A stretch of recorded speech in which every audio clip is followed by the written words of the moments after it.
ಇದು ವಾಸ್ತವಿಕ ಸತ್ಯ ಘಟನೆ. ಒಂದು ಕತ್ತಲೆಯ ರಾತ್ರಿಯಲ್ಲಿ ಒಂದು ಬೆಂಗಾವಲು ಪಡೆಯಲ್ಲಿ 100 ಒಂಟೆಗಳಿದ್ದವು. ಅವು ಮರುಭೂಮಿಯಲ್ಲಿದ್ದ ಒಂದು ಡಾಬಾದ ಮುಂದೆ ರಾತ್ರಿ ಕಳೆಯಲು ಆ ಬೆಂಗಾವಲು ಪಡೆಯ ನಾಯಕ ನಿಲ್ಲಿಸಿದ. ಅವರೆಲ್ಲರೂ ಒಂಟೆಯ ಕೊರಳಿಗೆ ಹಗ್ಗಗಳನ್ನು ಬಿಗಿದು ಅಲ್ಲೇ ಗೂಟ ಬಡಿದು ಕಟ್ಟಿಹಾಕಿದರು. ಆದರೆ ಒಂದು ಹಗ್ಗ ಮತ್ತು ಗೂಟವನ್ನು ಎಲ್ಲಿಯೋ ಬೀಳಿಸಿಕೊಂಡು ಬಂದಿದ್ದರಿಂದ ಕೊನೆಯ ಒಂದು ಒಂಟೆಗೆ ಕಟ್ಟಲು ಹಗ್ಗ ಮತ್ತು ಗೂಟ ಇರಲಿಲ್ಲ. ಈ ಮಧ್ಯರಾತ್ರಿಯ ಕತ್ತಲಲ್ಲಿ ಹಗ್ಗವನ್ನು ಪಡೆಯಲು ಎಲ್ಲಿಗೆ ಹೋಗಬೇಕು ಎಂದು ಚಿಂತಿಸಿದರು. ಆ ಬೆಂಗಾವಲು ಪಡೆಯ ನಾಯಕ ಅಲ್ಲಿದ್ದ ಡಾಬಾದಲ್ಲಿದ್ದ ಆ ಮುದುಕನ ಬಳಿ ಹೋಗಿ ವಿನಂತಿಸಿದ. ನಮಗೆ ಒಂದು ಹಗ್ಗ ಮತ್ತು ಗೂಟವನ್ನು ಕೊಟ್ಟಿದ್ದರೆ ತುಂಬ ಒಳ್ಳೆಯದು. 99 ಒಂಟೆಗಳನ್ನು ಕಟ್ಟಲಾಗಿದೆ, ಒಂದನ್ನು ಕಟ್ಟಿಲ್ಲ. ಹಾಗೆ ಬಿಟ್ಟರೆ ಅದು ಈ ಕತ್ತಲ ರಾತ್ರಿಯಲ್ಲಿ ಎಲ್ಲೆಲ್ಲೋ ಅಲೆದಾಡಬಹುದು ಎಂದನು. ಡಾಬಾದ ಆ ಮುದುಕ ಹೇಳಿದ, ನನ್ನ ಬಳಿ ಹಗ್ಗವೂ ಇಲ್ಲ, ಗೂಟವೂ ಇಲ್ಲ. ಆದರೆ ನನ್ನ ಬಳಿ ಒಂದು ಉಪಾಯವಿದೆ. ನೀನು ಹೋಗಿ ಆ ಒಂಟೆಯ ಬಳಿ ನಿಂತು ಅದಕ್ಕೆ ಹಗ್ಗವನ್ನು ಕಟ್ಟಿದಂತೆ ನಟಿಸಿ ಆ ಹಗ್ಗವನ್ನು ಗೂಟಕ್ಕೆ ಕಟ್ಟಿದಂತೆ ಮಾಡಿ ಹೋಗಿ ಮಲಗಿಕೋ ಎಂದನು.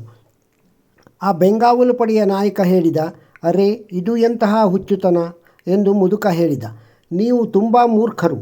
ಇವು ಒಂಟೆಗಳು. ನೀವು ಇಲ್ಲದ ಹಗ್ಗಗಳನ್ನು ಸಹ ನೀವು ಕಟ್ಟಬಹುದು. ಇದು ಕತ್ತಲ ರಾತ್ರಿ, ಮನುಷ್ಯನಿಗೆ ಮೋಸವಾಗುತ್ತದೆ. ಇದು ಒಂದು ಒಂಟೆ ತಾನೇ, ಅದು ಎಲ್ಲೂ ಹೋಗುವುದಿಲ್ಲ ಎಂದ. ಆ ಬೆಂಗಾವಲು ಪಡೆಯ ನಾಯಕನಿಗೆ ನಂಬಿಕೆ ಇರಲಿಲ್ಲ. ಆದರೆ ಆ ವೇಳೆಯ ಪರಿಸ್ಥಿತಿಯಲ್ಲಿ ಅಸಹಾಯಕತೆ ಇತ್ತು. ಅವನು ಆ ಒಂಟೆಯ ಬಳಿ ಬಂದು ಒಂದು ಗುಂಡಿ ಅಗೆದು ಗೂಟವನ್ನು ನೆಟ್ಟಂತೆ ಮಾಡಿದ. ಒಂಟೆಗೆ ಬಡಿಯುವ ಸದ್ದು ಮಾತ್ರ ಕೇಳಿಸಿತು. ಇಲ್ಲದ ಹಗ್ಗವನ್ನು ಒಂಟೆಗೆ ಕಟ್ಟಿದಂತೆ ಮಾಡಿದ. ಒಂಟೆ ಅಲ್ಲೇ ಕುಳಿತಿತು, ಅನಂತರ ಅಲ್ಲೇ ಮಲಗಿತು. ಆ ಬೆಂಗಾವಲು ಪಡೆಯ ನಾಯಕನಿಗೆ ಬಹಳ ಆಶ್ಚರ್ಯವಾಯಿತು. ಅವನಿಗೆ ಬಹಳ ಅದ್ಭುತವಾದ ವಿಷಯವನ್ನು ಕಲಿತ ಅನುಭವವಾಗಿ ಒಳಗೆ ಹೋಗಿ ನೆಮ್ಮದಿಯಿಂದ ಮಲಗಿದ. ಬೆಳಗ್ಗೆ ಎದ್ದು 99 ಒಂಟೆಗಳ ಹಗ್ಗವನ್ನು ಬಿಚ್ಚಿ ಗೂಟಗಳನ್ನು ಹೊರತೆಗೆದನು. ಎಲ್ಲ 99 ಒಂಟೆಗಳು ಎದ್ದು ನಿಂತವು. ಆದರೆ 100ನೇ ಒಂಟೆ ಕುಳಿತೇ ಇತ್ತು. ಅದನ್ನು ಏಳಿಸಲು ಇನ್ನಿಲ್ಲದ ಪ್ರಯತ್ನ ಪಟ್ಟು ತಳ್ಳಿದನು. ಆದರೆ ಅದು ಎದ್ದೇಳಲೇ ಇಲ್ಲ.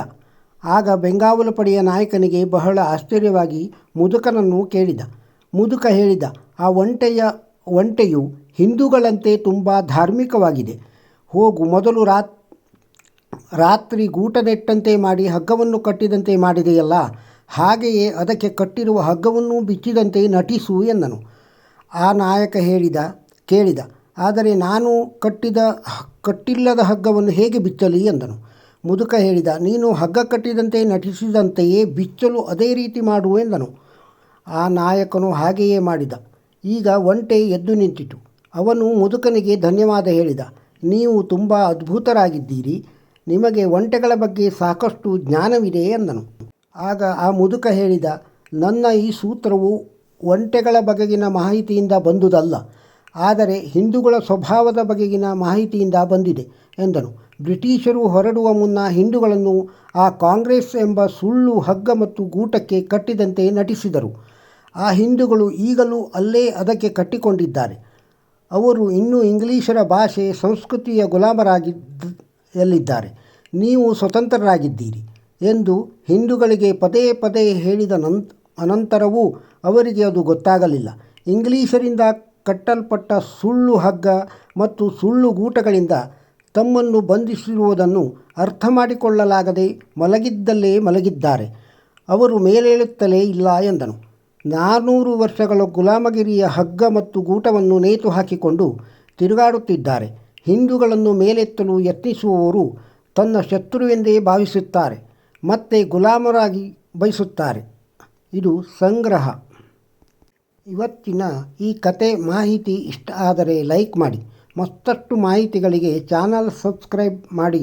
ಮತ್ತೊಂದು ಹೊಸ ಮಾಹಿತಿಯೊಂದಿಗೆ ಸಿಗೋಣ. ನಮಸ್ಕಾರ.